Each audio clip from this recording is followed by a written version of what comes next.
M के times news में आपका स्वागत है। मैं हूं एम के आजाद। आज हम बात करेंगे झारखंड विधानसभा चुनाव 2024 का आगाज हो चुका है और इस आगाज के बीच झारखंड की राजधानी में जो समा पेश हो रहे थे, उसके बाद जो राजधानी के बाद जो कोयला की राजधानी, आर्थिक राजधानी कहे जाने वाले धनबाद जिला की राजनीति पे गौर करना बहुत जरूरी है। यहाँ की राजनीति नई करवट लेता हुआ दिखता है और इस करवट को आज हम फिर से टटोलने की कोशिश करते हैं। बड़े दिलचस्प नज़ारे हैं। एक तरफ जेठानी और देवरानी की लड़ाई और उसी विधानसभा में जब पिता और पुत्र आमने सामने नजर आए तो कहा क्या जाए, राजनीति का नया आयाम गढ़ने के लिए कोयलांचल फिर एक बार तैयार हो गई है। यहाँ की राजनीति फिर एक नई करवट लेते हुए दिखाई देती है। और तो और टुंडी विधानसभा में प्रत्याशी और पति, और टुंडी विधानसभा की बात कर लिया जाए तो पिता के साथ पुत्र भी राजनीति में अपनी हिस्सेदारी चाहने लगे हैं और उन्होंने भी सामने आने का वादा कर लिया है और सब कुछ नॉमिनेशन के बाद होता हुआ दिखाई भी देने लगा। तो कहा क्या जाए, राजनीति पर नजर रखने वाले कहते नजर आते हैं कि राजनीति का स्तर अब पूरा गिरने वाले हैं। जो लोग अपने घर को संभाल नहीं सकते वो राजनीति क्या करेंगे, इसको लेकर भी राजनीतिक गलियारों पे एक अलग से चर्चा बना हुआ है। तो चलिए सबसे पहले जान लेते हैं झरिया विधानसभा को लेकर, क्योंकि जब झरिया विधानसभा की आप बात करिएगा तो यह स्पष्ट होता हुआ दिखेगा कि वहां जेठानी और देवरानी पहले से भी आमने सामने है।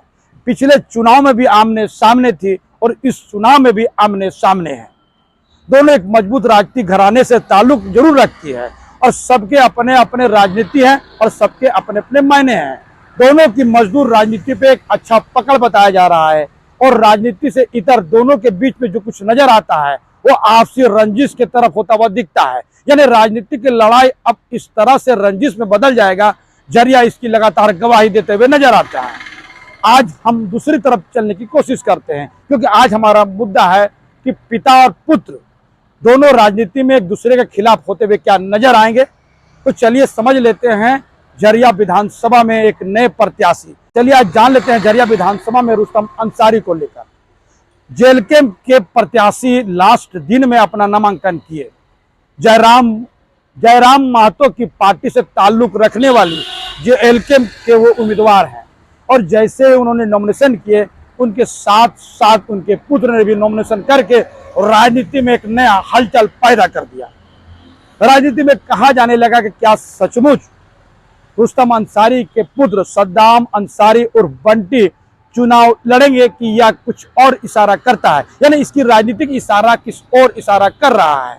इसको लेकर भी राजनीतिक गलियारों पे दिन भर नई नई चर्चाएं बहस में आती चली गई। समझा जा सकता है कि राजनीति में चर्चाओं का एक बाजार है, कयासों का भी एक बाजार है और इस बाजार के बीच में जो राजनीति होती है उसको समझने और परखने का काम मीडिया जगत जरूर करता है।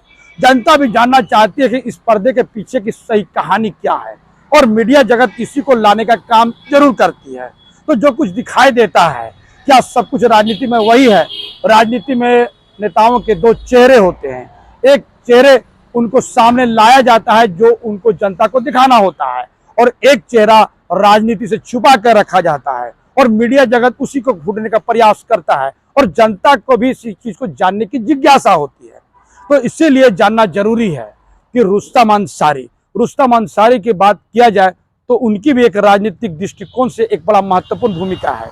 उनके पिता भी मुखिया हुआ करते थे। बाद में रुस्तम अंसारी ने भी वार्ड पार्षद का चुनाव जीता। बड़े दमखम राजनीति में रखते हैं और जब वो चुनाव पार्षद के जीते तो पार्षद की एक कमेटी बनी थी जिसके वो अध्यक्ष भी थे और बड़े दमखम के साथ उन्होंने पूरी उपस्थिति दर्ज कराई। ये कोई छिपी हुई बात तो बिल्कुल नहीं है। राजनीति के मंझे खिलाड़ी भी माने जाते हैं और इससे पहले लगातार उनकी राजनीतिक जो परिदृश्य है, यानी राजनीतिक करवटें वो लगातार लेते चले गए और बीच में जब वो लाल झंडा में जाते हुए नजर आए, यानी अरूप चटर्जी के साथ उनके जो ताल्लुकात बैठा, जो कभी निरसा के विधायक हुआ करते थे, उनकी राजनीतिक दृष्टिकोण जब उसके साथ बढ़ते हुए चली गई तो नया प्रमाण जारी होते चला गया और रुस्तम अंसारी लाल झंडे यानी वामपंथी विचारधारा से रंगते हुए नजर आए। लेकिन बहुत दिन तक रुस्तम अंसारी इस ओर रह नहीं सके और उन्होंने विधानसभा चुनाव में एक नई करवट ले ली। जेएलके जो खतियान और भाषा की राजनीति के साथ उनकी उपज हुई थी, यानी यहाँ के खतियान के आधार पर और भाषा के आधार पर और झारखंडियों की मूल बातों को लेकर जिस तरह जेएलकम का निर्माण किया गया था, जयराम महतो उसी का परिचायक है।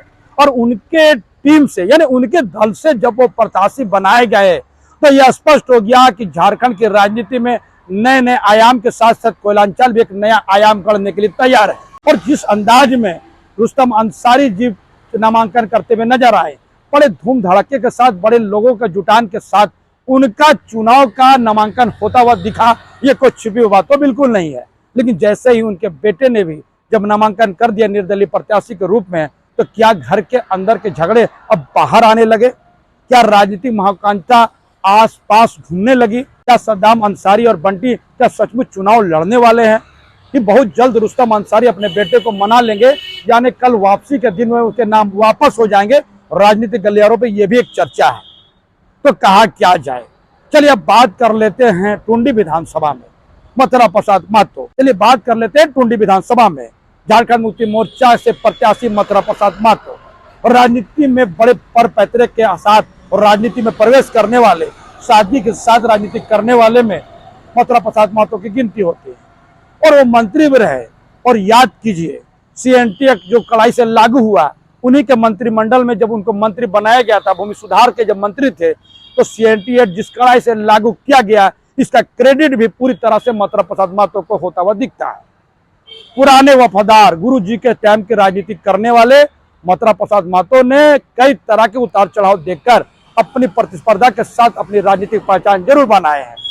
और जब लोकसभा चुनाव में उनके विश्वास के आधार पर जब उनको गिरिडीह लोकसभा से झामुमो में मैंने प्रत्याशी बनाया, तो उम्मीदें काफी थी, लेकिन निराश किए, क्योंकि वो चुनाव में जीत तो दर्ज नहीं किए। पहली बार लोकसभा का चुनाव लड़े, लेकिन उनके अनुरूप उनका रिजल्ट भी नहीं आए। जयराम महतो ने उनके वोट में जबरदस्त सेंधमारी की। तो कहा क्या जाए, जो राजनीति के माहिर खिलाड़ी होते हैं, राजनीति को समझ रखने वाले व्यक्ति होते हैं, जब वो जयराम महतो से जब सक नहीं सके, तो उस वक्त में उसकी क्षमताओं पर लोग सवाल खड़ा करने लगे। और कुर्मी के हुआ मतदाता जब उनसे इतर होकर सोचने लगे, तो कहा जाने लगा कि मथुरा महतो की राजनीति में भी अब डेंट लगने वाली है। क्या इसके भरपाई को लेकर ही क्या उनके बेटे दिनेश महतो ने नामांकन कर दिया? क्या घर के कोई झगड़े हैं जो इस वक्त में राजनीति में अखाड़ा का रूप लेने लगा है? ये सब कुछ राजनीतिक गलियारों पर चर्चा बना हुआ है। और ये भी चर्चा बना हुआ है कि किसी भी तरह से झारखंड मुक्ति मोर्चा के प्रत्याशी मथुरा महतो अपने बेटे को मना लेंगे। कल संभव है कि उनकी भी नाम की वापसी हो जाए।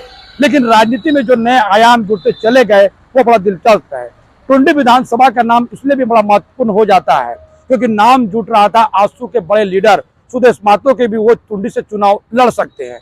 भारतीय जनता पार्टी ने स्पष्ट कर दिया था, यदि सुदेश महतो चुनाव लड़ेंगे तो भारतीय जनता पार्टी आजसू के लिए टुंडी विधानसभा छोड़ देंगे, लेकिन दूसरे प्रत्याशियों के लिए वो नहीं छोड़ेंगे। और अंततः भारतीय जनता पार्टी ने एक युवा चेहरा पर अपना दांव लगाया। क्या उसकी भरपाई करने के लिए दिनेश महतो को लॉन्च कराने की कोशिश की? राजनीतिक गलियारों पर यह भी चर्चा बना हुआ है, क्योंकि भारतीय जनता पार्टी ने विकास महतो एक युवा पर अपना दांव खेला है। इसको लेकर भी भारतीय जनता पार्टी में एक नई राजनीति का शुरुआत कहा जाता है। कैसे टिकट मिल गई और क्यों टिकट दिया गया, भारतीय जनता पार्टी के दबी जुबान पर लोग कहने वाले ये भी कयास लगाते चले जाते हैं। छात्र राजनीति से आंदोलन करने वाले विकास महतो जिला परिषद के चुनाव जीते हैं, और भारतीय जनता पार्टी जिस हिसाब से टुंडी में उनको युवा रूप में दिखाने की कोशिश की है,